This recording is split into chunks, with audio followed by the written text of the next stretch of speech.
All right, so on TikTok, I watched a few different videos of the winter arc, which is, I guess, a challenge about locking in the last 90 days of the year and building up those habits before New Year's starts, because that's when everybody says, I'm just gonna wait until New Year's and start strong. But start strong before that, so it's easier when you're doing everything in New Year's. So I like the idea of the challenge, but I also think that people do these crazy goals that might be great for them. It's not what I want to do, because at the end of the day, my biggest thing is I'm just trying to build habits that I can continue. I don't want to do a challenge like 75 hard or something else, that even the winter arc, that I end up doing the challenge and completing it, and then 2 weeks later I'm not, going back to normal, back to what I was doing before. I want to build habits. This year I've been focusing on building up daily habits, and actually for like the last year now, and I would say I've definitely improved in the daily habits stuff. I'm still have things to work on, but I definitely have seen improvement in the last year. So I'm gonna take the last 12 weeks of the year, starting October 7th, which is a Monday. I'm gonna use those last 12 weeks to just lock in for myself on weekly habits, and they're gonna be habits that I want to continue after the challenge is done anyways. So I wrote them down here, but there's several different topics, I guess, categories. I have health, faith, personal growth, finance, but really I narrowed it down to 6 goals because I'm trying to make it realistic. I'm trying to acknowledge that I'm not gonna pick something I'm gonna do 7 days a week necessarily, because life happens. Okay, life happens, and besides life happens, there's also work. I can go to work at 8 a.m. and not get home until midnight. Like, that means that I might not be able to do everything on this list that day, but it's okay how I set it up, because I'm not saying I have to do it 7 days a week. So I'm not setting myself up for failure. So my first goal is work out 4 days a week. Pretty self-explanatory. The biggest thing for that one is I have a tendency to, if I don't work out one day, then I'm gonna have a harder time going the next day. But you do have to have rest days. So this is kind of the goal of this is to get myself to go back after that rest day. Like, don't take 3 days off because you just don't feel like going back. Like, you still got to go back after the rest day. The next goal is that I want to eat at least 2 meals a day, 5 days a week or more.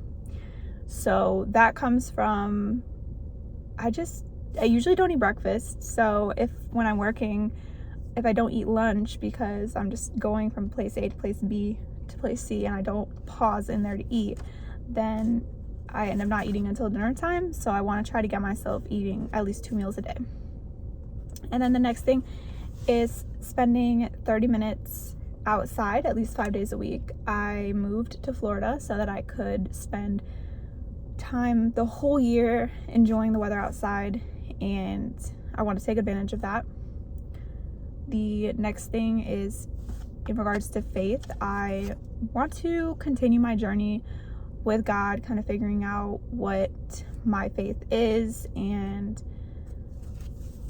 I'm going to allow myself, I'm not going to be strict about how I have to do it. To me, the most important thing is just doing it. I want to spend time with God. That could look like reading God's word. That could look like watching a sermon online, watching a video explaining something online, going to church. Like, there's so much that can include, and the biggest thing is just doing it. It's kind of like the gym thing for me. If I take 1 day off of reading the Bible, or I take 1 day off of doing something, 1 week off from going to church, I find it so much harder to go the next time. The next thing is kind of random, but DoorDash. I want just a little bit extra spending money, so DoorDash earn at least $50 a week. Again, I made it really a low amount because I don't want to set myself up for failure, but I want to make sure I'm doing it. I can always do more, you know. So personal growth, there's a couple of things. So reading 20 minutes or more a day of a book. I want to do that at least 5 days a week. And it doesn't have to be, I know some people are like, oh, it has to be nonfiction when they do their goals. I don't care. I'm just trying to get myself back to reading. When I was younger, I loved reading and I've really fell off of it. It's not something I don't like. If I have free time, I don't just go pick up a book. So I really only read when I go to the pool, and I want to increase that. I'm not going to be going to the pool 5 days a week during the winter, so I'm going to have to pick up a book, you know, whether that's in the morning or in the evening, it doesn't really matter. My goal, I like to structure my days by spending time with God in the morning, and then in the evening, like going to the pool, reading and all that. So I'm probably going to keep that structure and just do my reading in the evening, but we'll see. And then the last thing, I'm so excited for this goal actually. It is to do 1 solo day a week. Well, at least one.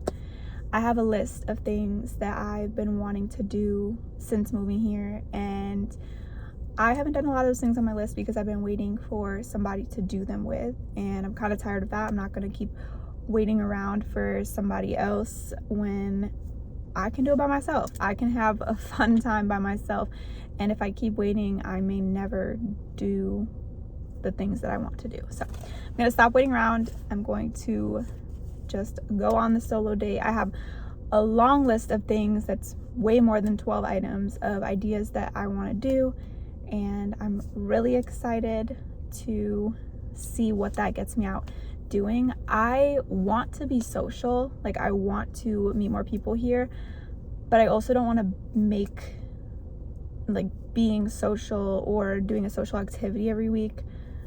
I don't want to put that on this list just because that does in some ways rely on other people. I, for example, joined a church group, and I can't always make it to the church group if I have work. Sometimes they cancel it or they like change the schedule because the group leader, you know, needs to change the schedule, and that's totally fine. But that means if I had planned that as my social thing for this week, I might be left not able to do a social thing. I don't want to set myself up for failure with this challenge. So these 12 weeks are about building consistency in weekly habits that I have control. I can fully determine whether or not I succeed in this challenge because I chose goals that don't rely on anybody else. They just rely on me. So I'm super excited to see what the outcome of this challenge is. I don't want to start something and not finish it. So what my goal is to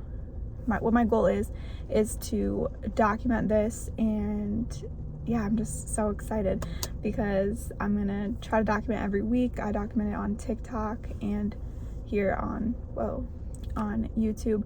I just want to show up for myself, build consistency, and at the end of the day, just make myself proud.